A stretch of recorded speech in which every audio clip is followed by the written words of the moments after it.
So it's that time again. It's the time to spray the interior. So right now I'm just going around cleaning it. I've given it a wax and grease removal spray, and I've also given it a light sand. As you can see, it's pretty clean in here.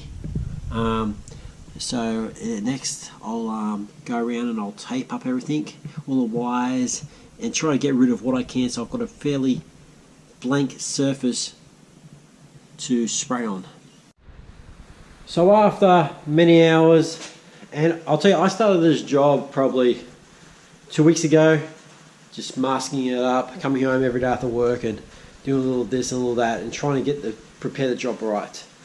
And I've taken my time, and it's paid off. If you're ever going to do a job like this, spray your interior, just do yourself a favour and take your time. You know, if you need to get done in one day, don't do it. Make sure you got the space and you got the time to do it, because if you rush it, it's just not going to turn out any good. And thank God that I did take my time, and I'm wrapped with the results.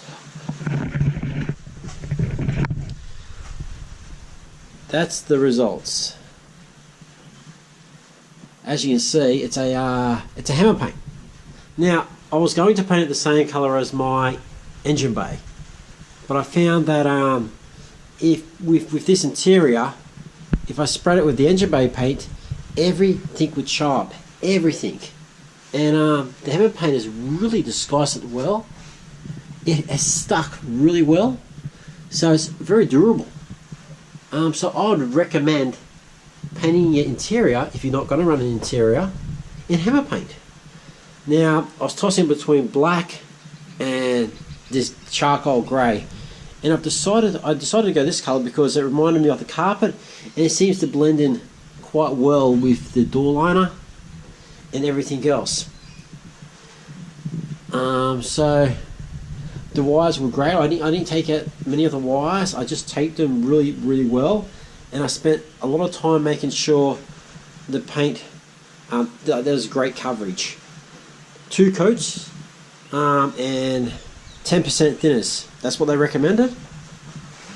I did get, now if you're ever going to do a job like this, make sure you give it a few days to dry. I know they say it could be dry in 4 hours, but so it really hardens, give it a few days. I've actually given this 4 or 5 days before I even took the tape off. I've only just taken the tape off now, and overall it turned out really well. What made the job a little bit easier also is that I painted it, I undercoated it, and the undercoat was actually grey. So if anything I missed, it has actually disguised really well, and when I went around it, I didn't really miss much. So that's it there.